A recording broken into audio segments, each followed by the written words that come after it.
gelisah, ini pun penyakit hati. Jadi bahwa Anda sudah berikhtiar, ikhtiar Anda pun akli dan syar'i. Setelah Anda berikhtiar, tenangkan hati ini. Tidak perlu lagi terlalu gelisah. Kegelisahan yang berlebihan, padahal telah menjalankan ikhtiar maksimal, adalah kepada Allah Azza wa Jalla, dan kemungkinan suudzon inilah yang menjadi penyebab nanti Anda akan tertular. Ikhtiar maksimal dalam hal ini bahwa Anda melakukan dua ikhtiar. Ikhtiar yang syar'i dan akli. Sepanjang ikhtiar Anda hanya ikhtiar yang akli, Anda tidak melakukan ikhtiar yang maksimal.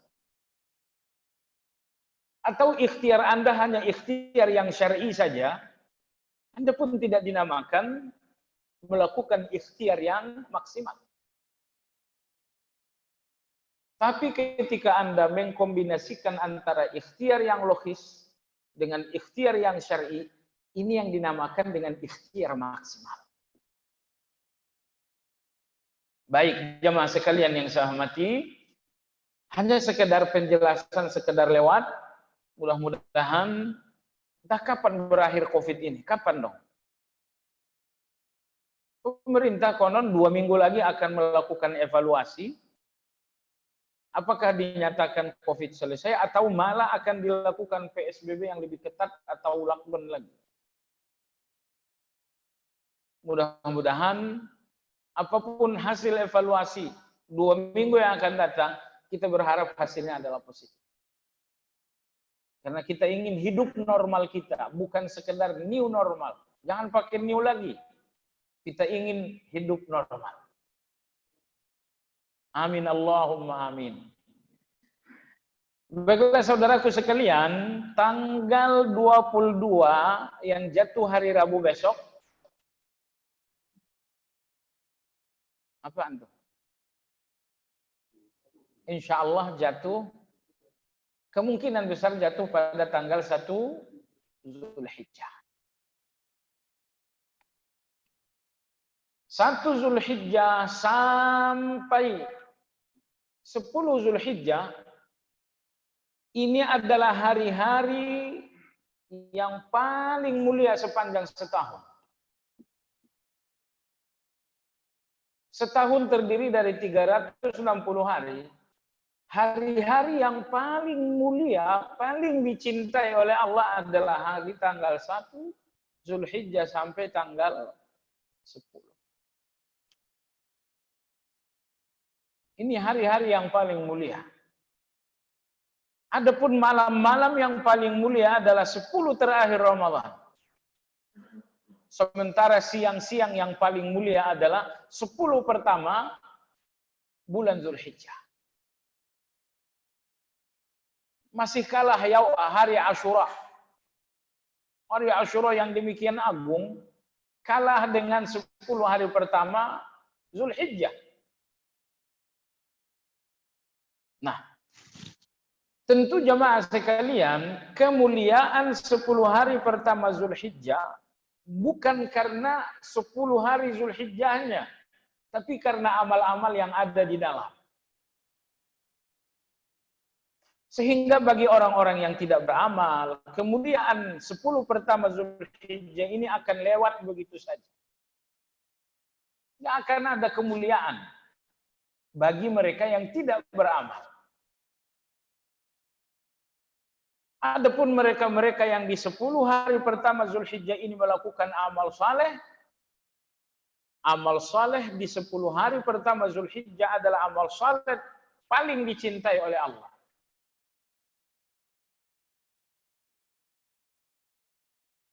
Baik jemaah sekalian yang saya hormati, lantas dalam kajian kali ini kita ingin berbicara tentang 2 poin penting. Yang pertama, bagaimana Anda menyambut 10 Zulhijjah ini? Dan yang kedua, seperti apa Anda akan melewati hari-hari 10 Zulhijjah agar kemuliaan besar bisa dihasilkan, bisa diperoleh. Jemaah sekalian yang saya hormati, adapun poin yang pertama, bagaimana kita menyambut 10 Zulhijjah. Yang pertama jemaah sekalian, sambutlah setiap momen-momen mulia seperti 10 hari pertama Zulhijjah dengan taubatun shadiqah. Dengan taubat yang jujur kepada Allah Azza wa Jalla. Masalahnya, kemuliaan-kemuliaan di dalam 10 Zulhijjah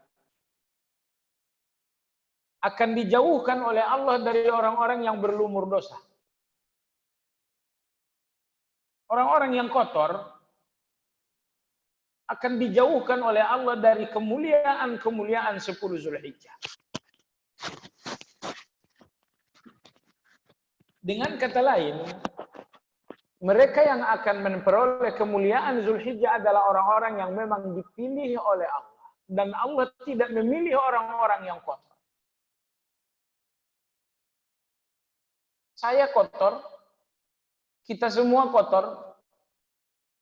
Tugas kita sekarang adalah taubatun shadiqah. Bertaubat kepada Allah sejujur-jujurnya. Agar kotoran ini bersih. Kemudian Allah memilih kita untuk sejumlah kemuliaan-kemuliaan dalam bulan Zulhijjah.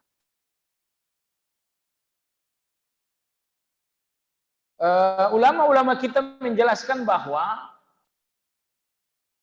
taubatun shadiqah, taubat yang jujur, adalah taubat yang memenuhi rukun terkhusus penyesalan. Taubat itu punya rukun A, rukun B, rukun C, tapi yang paling penting adalah penyesalan. Sebab orang yang tidak menyesali sebuah dosa, berarti ridho dengan dosa. Dan orang yang masih ridho terhadap dosa tidak mungkin memasuki gerbang taubat.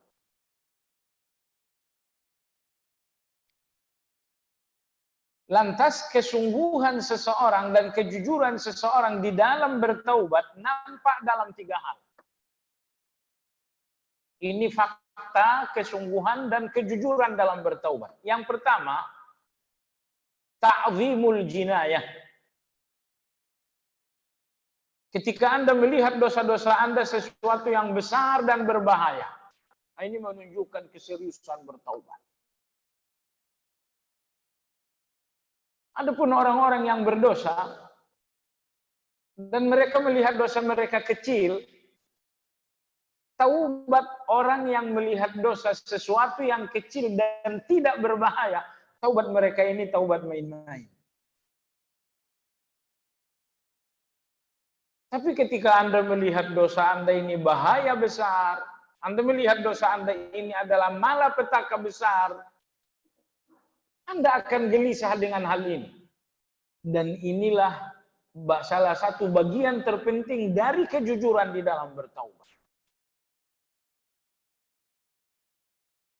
Anas bin Malik radhiyallahu anhu bercerita, di zaman Nabi Shallallahu Alaihi Wasallam, kami melihat dosa seperti gunung besar yang akan jatuh menimpa kami sehingga tidak akan selamat. Para sahabat itu pun berdosa, namun mereka melihat dosa itu sesuatu yang besar dan sangat berbahaya. Lalu kata Anas bin Malik, adapun kalian hari ini, kalian melihat dosa itu bagaikan seekor lalat di ujung hidung.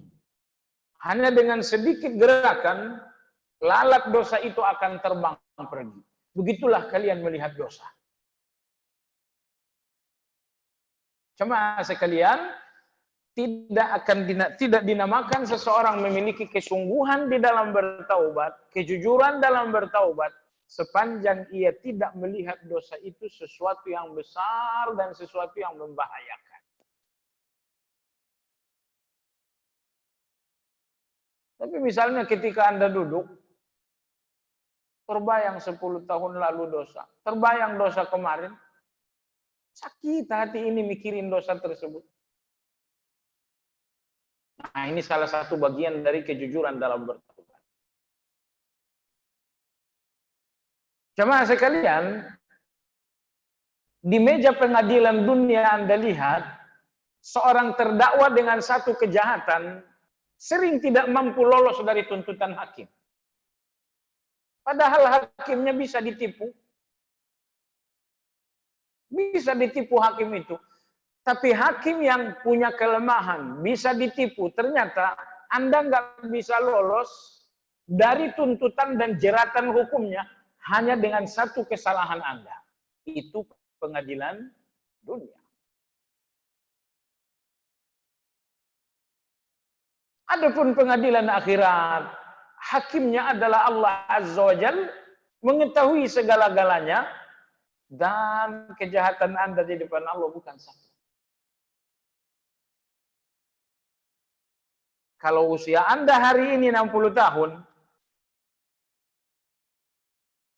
1 tahun dalam hitungan bulan Hijriah adalah 360 hari. 60 kali 360 sama dengan 21.600 hari. Kalau satu hari dosa Anda cuma satu, bisa cuma satu.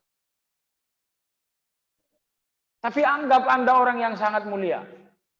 Dosa Anda dalam satu hari satu, nggak mungkin lebih, cuma satu. Positif saat ini dosa Anda 21.600 dosa. 21.600 kejahatan Anda dalam pandangan Allah. Bagaimana Anda mau selamat? Anda berubah baru 3 hari. Anda ke masjid ini baru 5 hari. 50 tahun yang lalu Anda di mana? Apalagi masa remaja Anda seperti apa? Saya udah bilang, dengan satu kejahatan di pengadilan dunia Anda nggak lolos. Apalagi 21.600 kejahatan di pengadilan Allah Azza wa Jalla. Bagaimana Anda mau lolos? Saya katakan ini agar Anda jangan pernah melihat dosa Anda kecil dan tidak berbahaya.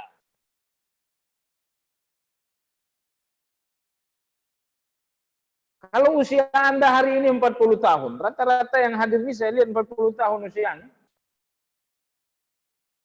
Rata-rata 40 tahun usia yang hadir ini. Anggaplah jemaah sekalian, usia 40 tahun Anda, 15 tahun pertama kita buang, karena Anda belum dewasa. 40 tahun kurang 15 sama dengan 25. 25 tahun usia amal Anda.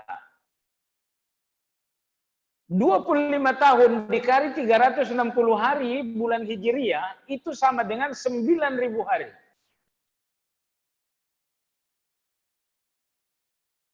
Kalau satu hari dosa Anda cuma satu, positif dosa Anda hari ini 9.000.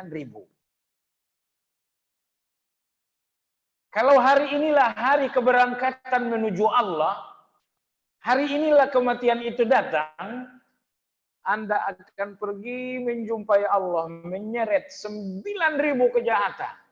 Allahu Akbar. Allahu Akbar. 9.000 kejahatan.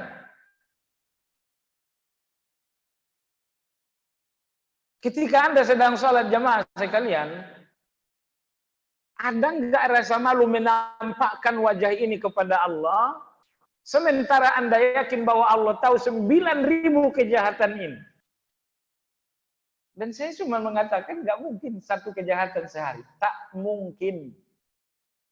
1.000 kejahatan Anda sehari hanya mungkin kalau Anda tidur. Kalau tidur itu dapat dosa cuma marah-marah doang. Bangun nggak ada nasi, marah-marah dapat dosa satu. Dan ingat 9.000 kejahatan ini, nanti pulang ke rumah coba dihitung-hitung ya. Iya jemaah sekalian, jangan sampai Anda nggak ngitung dosa. Yang membuat Anda dan saya hancur, kita selalu menghitung kebaikan, tidak pernah menghitung dosa. Itu yang membuat kita hancur berantakan. Nanti sampai ke rumah ambil handphone, mana kalkulatornya, ambil kalkulator. Lihat tanggal lahir. Silakan dibuang 15 tahun pertama karena Anda belum dewasa. Usia saya hari ini sekian, kurang 15. Hasilnya sekian. Baiklah jemaah sekalian, kejujuran seseorang dalam bertaubat nampak dalam 3 hal. Pertama, ta'zimul jinayah.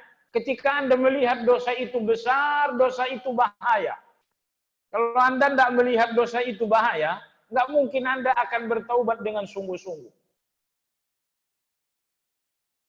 Kesungguhan yang kedua, seorang dalam bertaubat dinamakan sungguh-sungguh. Yang kedua, ittihamut taubah. Ketika Anda selalu mencurigai taubat itu. Saya udah bertaubat, tapi saya curiga dengan taubat ini. Jangan-jangan.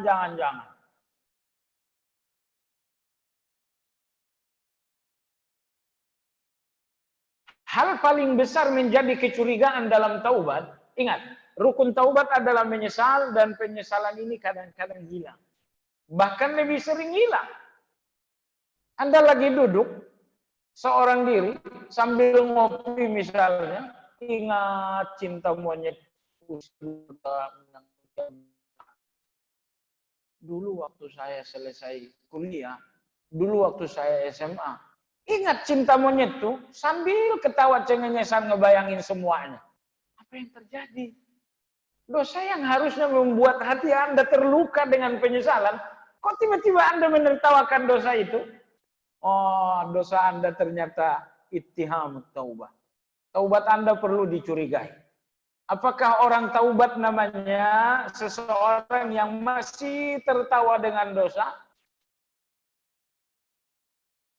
Kadang-kadang pula kita duduk begini, ngebayang masa lalu, ingat dosa, datang dosa ini dalam bayangan. Mungkin kita tidak sekedar ketawa, tapi rasa nikmat dosa 20 tahun yang lalu itu terasa lagi. Indahnya dulu di pinggir pantai itu, ya Allah. Nikmat dosa itu muncul lagi, padahal udah ditinggalin 50 tahun yang lalu. Anda orang bertaubat, tapi kenapa kalau dosa itu kembali ternikmati? Ini nomor 2 nih. Jadi kesungguhan bertaubat yang kedua, ketika Anda mencurigai taubat Anda, ini jangan taubat saya udah rusak. Dan yang ketiga, kesungguhan dalam bertaubat yang ketiga, Anda usah lihat dosa orang lain. Saya emang pacaran, tapi kan orang berzina. Kalau Anda selalu ngelihat dosa orang lain, rasa berdosa Anda hilang. Ya, saya cuma sekali menipu. Kalau orang lain kan bertahun-tahun makan riba. Nggak usah lihat orang lain, Anda nggak perlu ngurusin orang lain. Ya, sepanjang Anda terus mengkaji, membahas, melihat dosa orang lain, rasa berdosa Anda akan hilang. Yang mesti Anda lakukan, di atas dunia ini cuma saya pendosa. Yang lain bukan urusan saya. Wah, itu orang yang serius bertaubat. Perhatikan, gak usah jauh-jauh. Hubungan suami istri. Kita di rumah. Kita katakan misalnya, kau gak pernah tepat waktu masak. Lalu istri kita bilang, kau pun gak pernah tepat waktu ngasih duit belanja. Istri yang salah tidak lagi merasa bersalah karena dia telah menyebut kesalahan Anda. Jadi maksud saya adalah Anda usah ingat lihat-lihat kejahatan orang lain, kejahatan Anda yang menjadi tanggung jawab Anda. Saya berdosa, Anda usah Anda lihat-lihat ya. Tapi dosa Anda pun tidak perlu saya lihat-lihat. Kenapa? Tanggung jawab saya adalah diri saya. Baik jemaah sekalian, menyambut 10 hari Zulhijjah nomor 1 adalah sambut dengan taubat. Hal yang kedua untuk menyambut 10 Zulhijjah adalah al-azmus shadiq. Tekad yang jujur. Apa tekad Anda untuk 10 hari Zulhijjah ini? Saya bertekad tiap malam sholat malam. Tiap siang sholat duha. Setiap hari saya selalu bersedekah. Setiap hari 1 halaman Al-Quran. 1 halaman, kurang apa dikit? Udah banyak ya? Enggak masalah, 1 halaman Al-Quran. Setiap hari saya tidak ninggalin zikir dan sore. Masya Allah. Kalau semua rencana-rencana ini ada di dalam tekad jujur, hari-hari Anda benar-benar sesuai rencana. Khawatirnya rencana ini nggak menemukan tekad. Rencana cuma angan-angan, nah itu bahaya itu. Ini rencana Anda angan-angan atau tekad. Nah, kalau rencana Anda ketemu dengan tekad, rencana ini akan menjadi amal. Tapi kalau rencana tanpa tekad, rencana ini hanya angan-angan. Orang yang berangan-angan itu bukan orang pinter. Karena orang pinter itu selalu logis dalam segala hal. Tak pernah berangan-angan orang pinter. Baik, jadi modal kedua Anda, al-azmus shadiq. Bahwa Anda harus punya tekad yang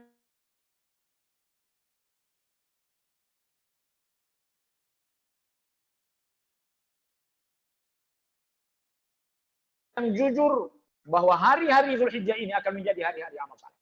Itu 2 tes selesai. Syuruk jam 6:04.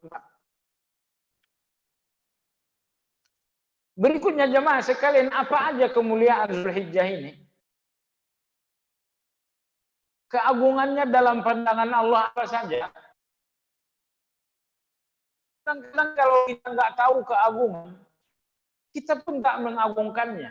Nggak tahu keuntungan. Jadi yang perlu Anda tahu dalam setiap beramal, ketahui keuntungan. Apa untungnya zikir pagi? Apa untungnya salat malam? Kalau Anda nggak mau, kalau Anda tidak tahu keuntungan, Anda tidak akan mau bertransaksi. Tapi kalau Anda melihat keuntungan sangat besar, Anda akan berjuang untuk bertransaksi. Dan ini soal transaksi dengan Allah Azza wa Jalla untuk membeli surga, tidak tanggung-tanggung. Bukan untuk membeli tanah 100 meter. Transaksi dengan Allah untuk membeli surga. Allah berfirman, innallaha ashtara minal mu'minina anfusahum wa amwalahum bi anna lahumul jannah. Allah membeli dari orang-orang yang beriman harta dan nyawa mereka. Bayarannya kata Allah surga. Allahu Akbar. Jadi Allah ingin bertransaksi dengan Anda. Apa yang Allah punya dalam transaksi? Surga. Dan apa yang Anda punya untuk bayar surga? Amal. Tidak tanggung-tanggung transaksi ini. Kalau transaksi Anda dengan saya paling jual beli motor bekas. Transaksi Anda dengan Allah surga. Ya Allah, agar Anda tahu di dalamnya saya. Ini nih kulit-kulit keriput ini nih, wajah-wajah udah mulai pudar. Begitu Anda berhasil beli, sudah segar. Sekarang ini dari ujung rambut sampai semuanya penyakit. Nah, kalau Anda berhasil beli surga, usia muda akan datang. Mana ada di surga orang tua? Jadi Masya Allah, jemaah sekalian, tak ada orang, apa, Masya Allah, bahkan orangnya Udah tua aja, gimana caranya biar uban ini hilang? Berjuang melawan tua, padahal tak bisa dilawan tuh tua. Anda makin gelisah pula. Sudah nggak ada masalah. Tua ini akan datang, nggak bisa dilawan, apalagi dikalahin. Anda hanya perlu surga untuk kembali muda. Benar nggak sih? Kayaknya benar. Jemaah sekalian, mengetahui keuntungan tidak akan menghargai transaksi. Transaksi Anda dengan Allah nggak akan Anda hargai kalau Anda nggak lihat keuntungan. Apa keuntungan? Lihat apa yang Allah janjikan. Apa yang menjadi pembayaran dari Allah untuk setiap komoditas amal saleh yang Anda lakukan. Baik. Coba lihat keuntungan-keuntungan besar dalam Zulhijjah. Yang pertama, keagungan Zulhijjah yang pertama, Allah bersumpah dengan Zulhijjah itu. Walayalin ashar. Demi malam-malam yang 10. Sebagian ulama mengatakan walayalin ashar, 10 terakhir Ramadan. Tapi pendapat yang lebih kuat di kalangan ulama tafsir, walayalin ashar bukan 10 malam terakhir Ramadan, tapi 10 hari pertama dalam bulan Zulhijjah. Sampai Allah bersumpah. Kita ini dalam kehidupan sehari-hari, sumpah kita selalu dengan sesuatu yang luar biasa. Demi negara yang saya cintai. Gak ada orang bersumpah dengan sesuatu yang gak bernilai. Demi sendal jepit yang udah rusak. Mana ada. Karena sumpah itu sesuatu yang kita lakukan untuk mengagungkan, maka gak boleh bersumpah kecuali dengan nama Allah. Demi Allah. Hanya nama Allah yang boleh kita sebutkan untuk sumpah. Karena tidak ada yang lebih agung dari Allah. Baik. Sekarang yang maha agung bersumpah dengan 10 hari Zulhijjah. Yang maha agung. Yang maha agung bersumpah pasti dengan sesuatu yang super agung pula. Ini nomor 1. Nomor 2, jemaah sekalian, keagungan Zulhijjah merupakan hari-hari amal saleh yang paling dicintai oleh Allah Azza wa Jalla. Nabi sallallahu alaihi wasallam bersabda, "Ma min ayyam al-amalus salih fihinna ahabbu ila Allah min al-ushr." Tidak ada hari-hari di mana amal saleh padanya dicintai oleh Allah lebih dari 10 hari pertama Zulhijjah. Kila seseorang bertanya, "Ya Rasulullah, walal jihad?" Termasuk jihad, kata Nabi, ya termasuk jihad. Kecuali seorang laki-laki yang pergi berjihad, membawa uang banyak, membawa nyawa, ternyata semuanya tewas di medan jihad. Allahu Akbar. Ini luar biasa. Anda punya tilawah Al-Quran 10 Zulhijjah, lebih dicintai oleh Allah daripada jihad. Anda zikir pagi, zikir sore di 10 hari Zulhijjah, lebih dicintai oleh Allah ketimbang jihad.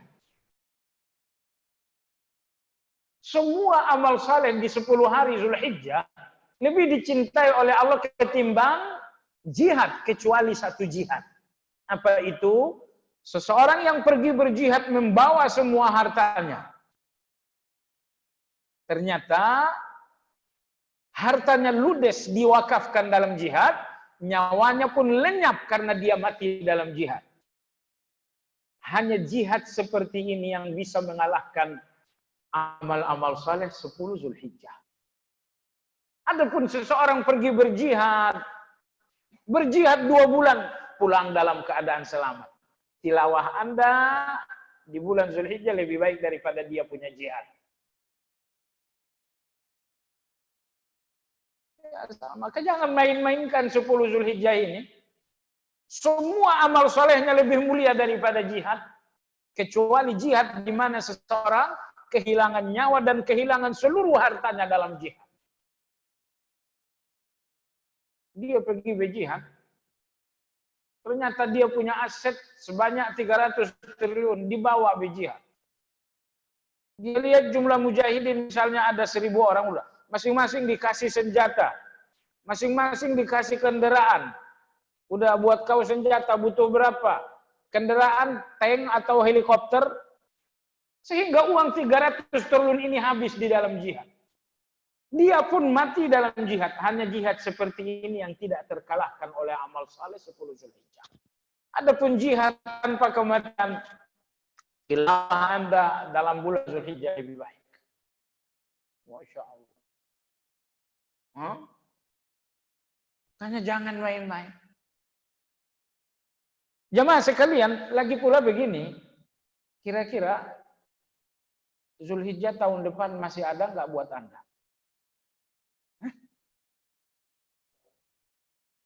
Insya Allah masih ada.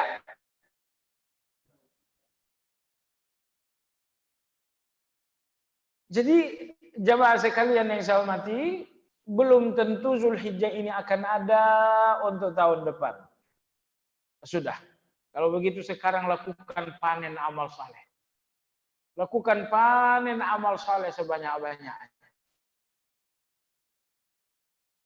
Di bulan Zulhijjah ini Allah Subhanahu wa taala menghargai amal saleh dengan harga yang sangat mahal.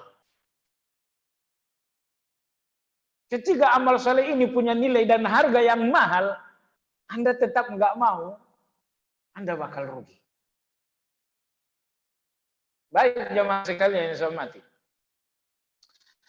Al-Hafidz Ibnu Hajar rahimahullah dalam kitab Fathul Bari beliau mengatakan 10 Zulhijjah memiliki kemuliaan karena pada 10 Zulhijjah ini terhimpun seluruh induk-induk amal saleh. 10 Zulhijjah terdapat salat, 10 Zulhijjah terdapat puasa, 10 Zulhijjah terdapat sedekah yaitu korban, 10 Zulhijjah terdapat haji. Bulan Ramadan ada salat, ada puasa, ada sedekah, tapi mana ada haji? Adanya cuma umroh aja. Betul umroh bulan Ramadan sama pahalanya dengan haji. Tapi tetap saja bukan haji namanya. Jadi karena seluruh induk-induk amal saleh terhimpun di 10 pertama Zulhijjah, maka Imam Ibnu Hajar mengatakan, itu salah satu rahasia kenapa 10 Zulhijjah ini merupakan hari-hari amal saleh yang paling dicintai oleh Allah. Baik. Jemaah sekalian, kita percepat. Amalan-amalan selama bulan Zulhijjah ini, amalan apa saja?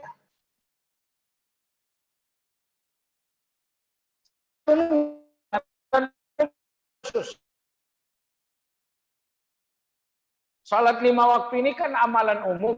Zulhijjah iya, tanpa Zulhijjah pun iya. Semua amalan-amalan umum di bulan Zulhijjah tingkatkan kualitas. Zikir pagi, zikir sore itu amalan umum. Karena ada bulan Zulhijjah, ada pula di bulan non Zulhijjah. Kalau begitu tingkatkan kualitas. Ya, tingkatkan kualitas. Jangan zikir tidur. La ilaha illallah. Lahul mulku wa lahul hamdu. Zikir itu untuk menghidupkan hati. Jangan berzikir dengan hati yang tidur. Apa artinya? Wala tuti' man aghfalna qalbahu an dzikrina. Enggak usah ikuti orang-orang yang hatinya lalai dari zikir. Jadi zikir itu untuk mengusir lalai. Kalau zikir masih lalai juga, manfaatnya jelas ada, tapi nggak besar. Ya, ibarat pedagang ini barang banting harga. Zikir sambil tidur itu barang banting harga itu.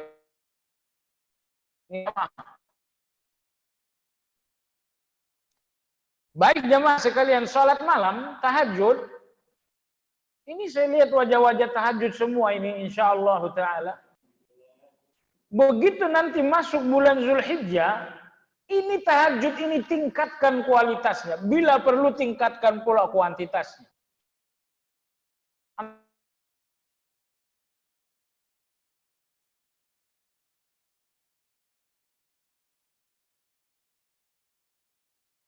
Kita bangun tengah malam, ya Allah, ini saya bulan Zulhijjah. Boleh orang yang nggak melihat sebuah akhir, biasanya akan lalai. Makanya Nabi kita selalu memberikan motivasi dengan kalimat akhir. Kata Nabi, anggap sholatmu ini sholat terakhir. Sebab kalau kita masih melihat masih ada sholat berikutnya, biasanya main-main. Itu yang membuat kita waktu kuliah dapat nilai C. Main-main karena selalu melihat besok. Belajar. Masih 6 bulan lagi UAS. Tuh. Besok UAS, kita kaget pelajaran 1 semester dikebut dalam 1 malam. Hasilnya nilai C. Jadi jangan melihat waktu itu sangat lapang agar Anda nggak mempermainkannya. Lihat waktu itu sempit. Iya, waktu kita sempit karena amal yang mesti kita lakukan memang banyak. Sayangnya kita melihat amal itu sedikit sehingga amal ini sehingga waktu itu nampaknya sangat lapang sekali. Ya. Baik jamaah sekalian, selama 10 Zulhijjah ini salat tingkatkan kualitasnya. Salat jamaah biasanya datang rakaat kedua. Biasanya nyambung dengan imam pas duduk mau salam. Itu kemarin tuh Pak. Sekarang jangan. 10 Zulhijjah Anda harus bersama imam dalam takbir dari takbiratul ihram. Tingkatkan kualitasnya. Baca Al-Quran biasanya selembar sehari. Oh, khusus Zulhijjah ini 2 lembar sehari. 2 lembar nggak nyampe 1 jam kan? 2 lembar itu paling juga 10 menit. Itu juga karena baru selesai Iqra 2 bulan lalu. Anda yang udah selesai Iqra 60 tahun lalu, 2 lembar ini paling 5 menit.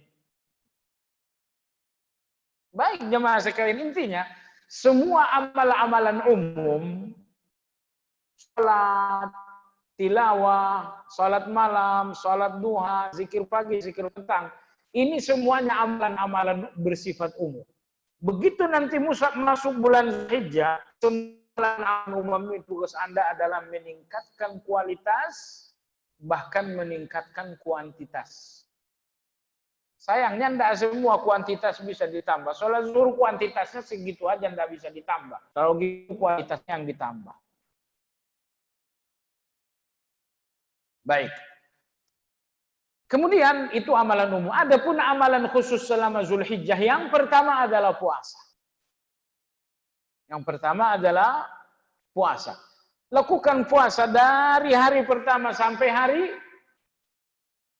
jangan hari ke-10 sampai hari ke-9. Berdasarkan hadis yang tadi saya sampaikan, kata Nabi SAW, hari-hari amal saleh yang paling dicintai oleh Allah adalah hari amal saleh. Imam Nawawi mengatakan, maka dianjurkan, disunnahkan melakukan puasa dari tanggal 1 sampai tanggal 9. Dan ini level yang paling tinggi. Puasa dari awal sampai akhir. Level paling tinggi.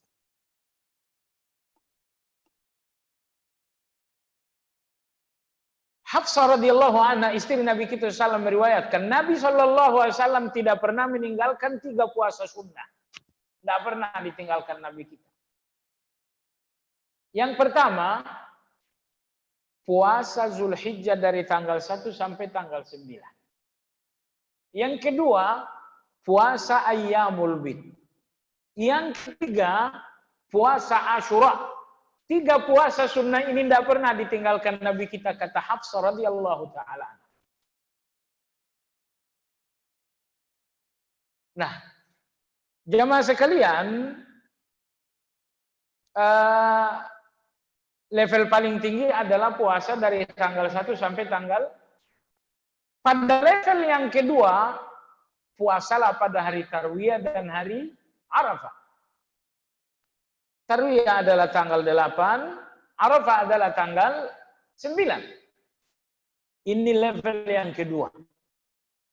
Ini ditegaskan oleh Imam Malik dalam Muwatta berdasarkan hadis yang diriwayatkan oleh Abu Syaikh dalam kitab Ats-Tsawab, juga hadis itu diriwayatkan oleh Imam Ibnu Najjar. Tapi sebagian ulama melihat hadis ini tidak sepenuhnya hadis ini bermasalah, sehingga mereka mengatakan puasa Zulhijjah pada level yang kedua adalah puasa Arafah. Tarwiyah tidak ikut. Jadi masalahnya kalau begitu, puasa tarwiyah ini apakah hadis yang diriwayatkan Imam Abu Syaikh sahih atau tidak? Bagi yang mengatakannya sahih, mereka mengatakan level kedua adalah tarwiyah dan Arafah. Tapi bagi ulama yang melihat hadis ini adalah hadis dhaif, mereka mengatakan level yang kedua adalah Arafah tanpa tarwiyah. Ini khilafiyah, ijtihadiyah.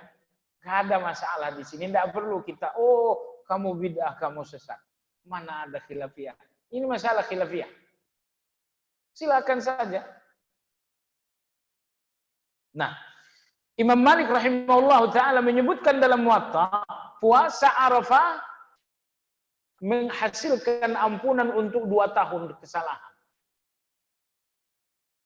Lalu kata beliau, adapun puasa tarwiyah menghasilkan ampunan untuk 1 tahun kesalahan. Baik jemaah sekalian yang saya hormati. Amal khusus yang kedua, begitu nanti sampai pada tanggal 9 Zulhijjah, yaitu hari Arafah, maka ada 3 hal yang mesti Anda lakukan. Hari Arafah. Yang pertama, jangan sampai puasa. Tanggal 1 nggak puasa, puasa juga.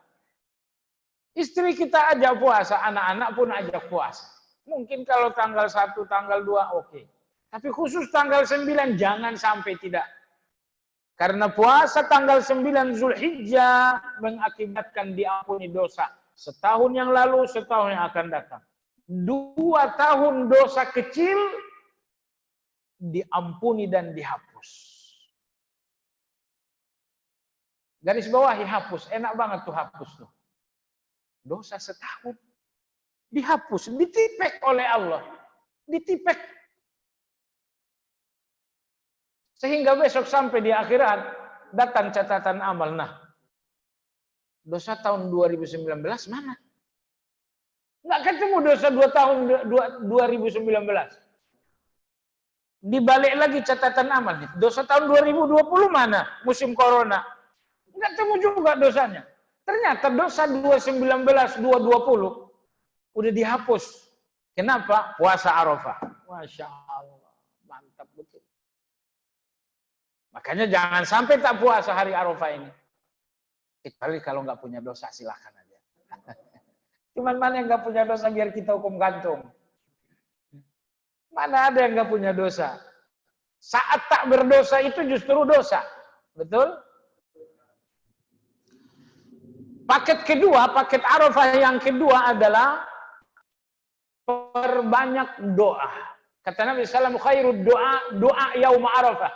Dalam hadis riwayat Imam Muslim. Doa terbaik sepanjang tahun adalah doa pada hari Arafah. Banyak-banyak berdoa. Lagi jalan ke pasar, Masya Allah ini doa hari Arafah. Doalah. Allahumma inni ala dzikrika wa syukrika wa husni ibadatik. Lagi duduk depan rumah, ingat ini hari Arafah. Allahumma inni as'aluka husnal khatimah. Pokoknya selama hari Arafah, sepanjang hari terus berdoa. Ingat hari Arafah, doa lagi. Ingat lagi, doa lagi.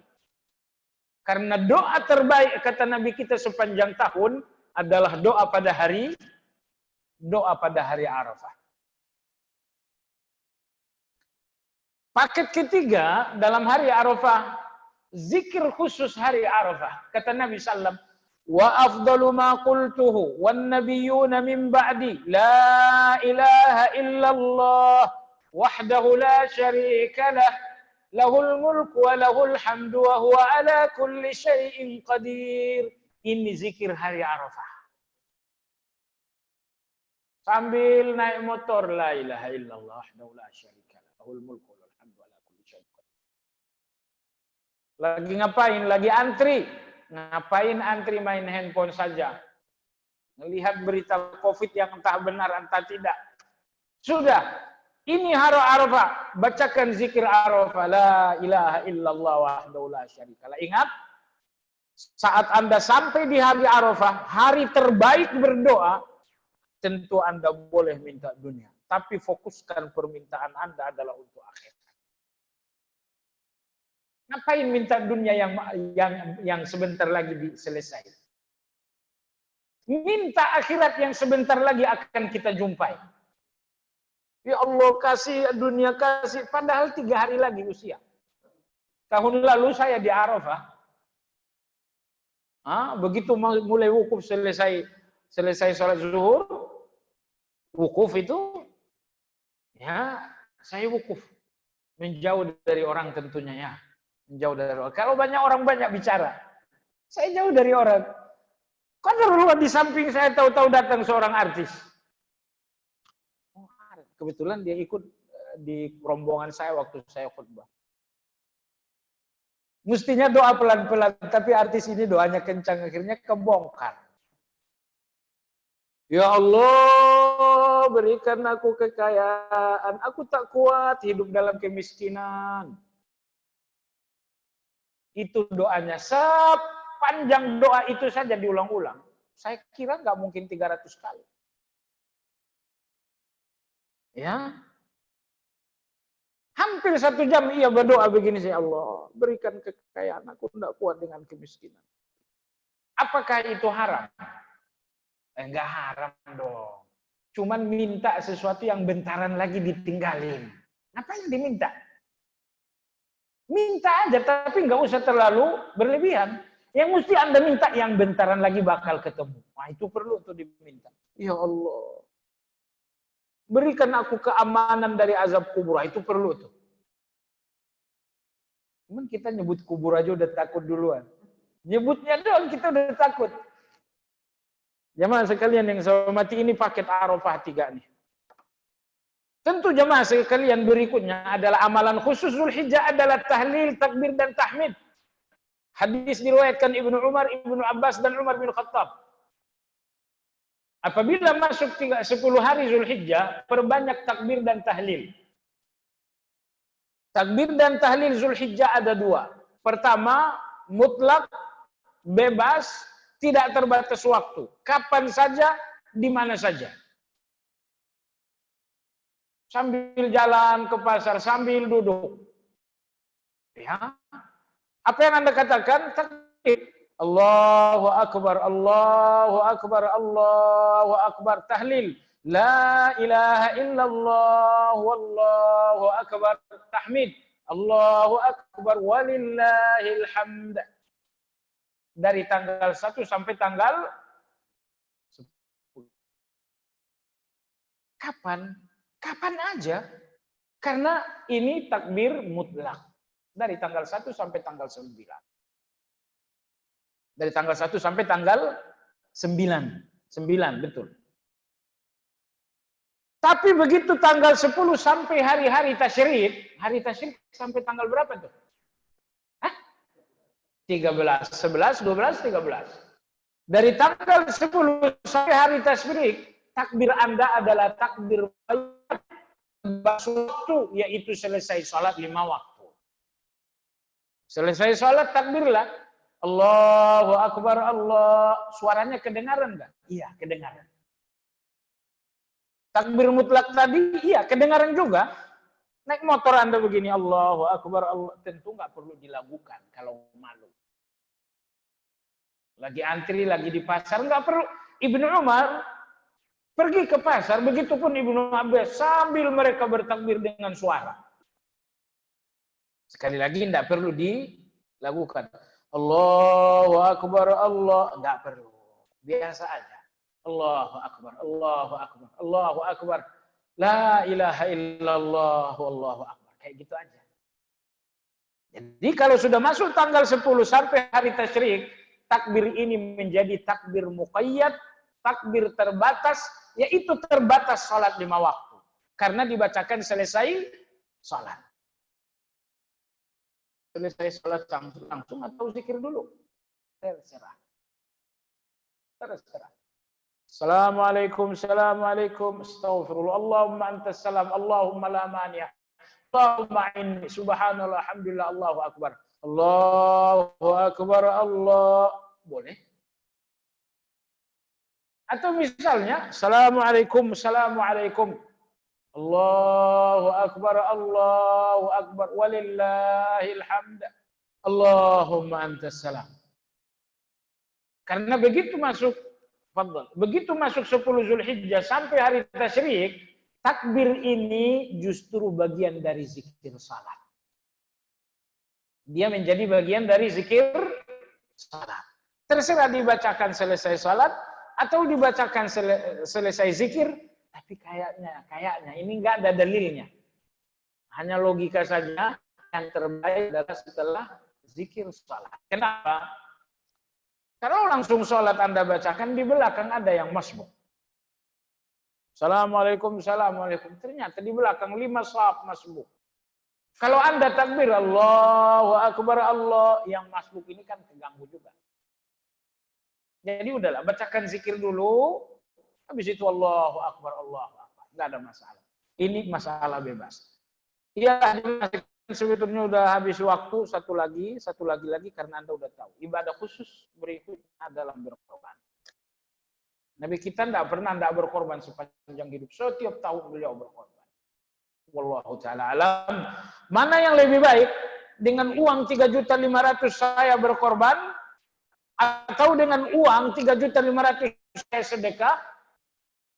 Jawabannya, sedekah terbaik Zulhijjah adalah korban.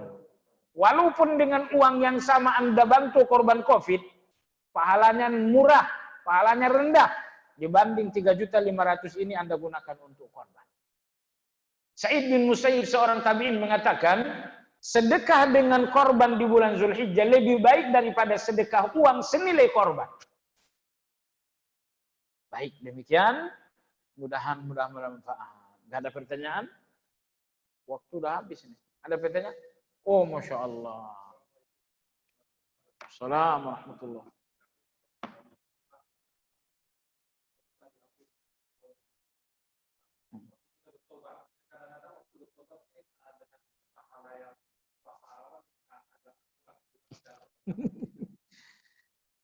Iya, Bapak benar banget. Ingat dos, saya udah punya puasa Arafah. 2 tahun aja tuh hilang. Iya, puasa Arafah ini rada-rada nggak enak, tapi kan harus ada jujur di antara kita. Puasa Arafah ini hanya menggugurkan dosa kecil, dosa besar Anda kan tidak gugur dengan itu. Amal-amal saleh seperti puasa Arafah ini hanya tipek untuk dosa kecil. Dosa besar Anda harus tetap bertaubat. Ngata-ngatain orang, dosa kecil apa besar?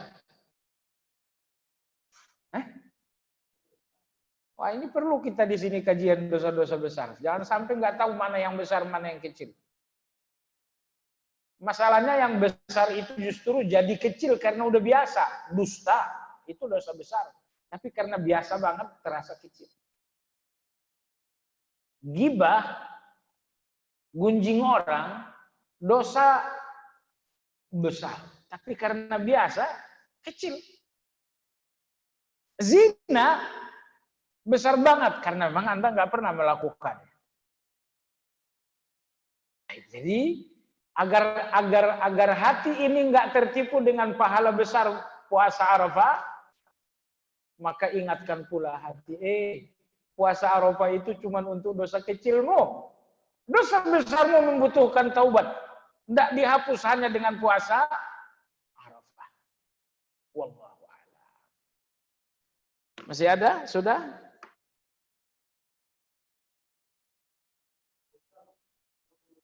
Waalaikumsalam warahmatullahi wabarakatuh. Masya Allah.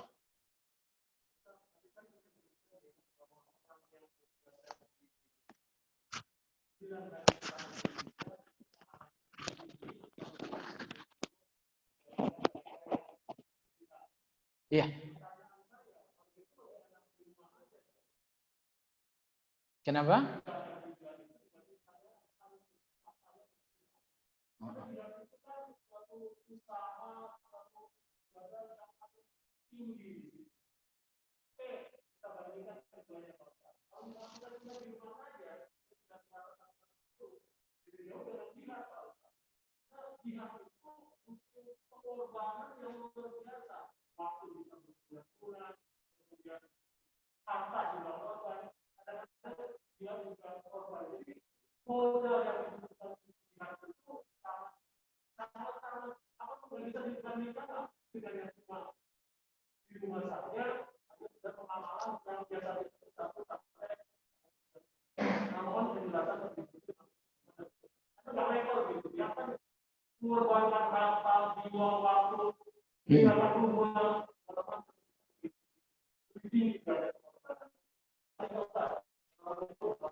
Assalamualaikum. Ya kalau jihadnya bulan Zulhijjah itu tentu luar biasa lagi. Jadi amal-amal saleh Zulhijjah mengalahkan jihad di luar Zulhijjah. Tapi kalau jihadnya di Zulhijjah nggak ada masalah. Itu juga berarti lebih luar biasa.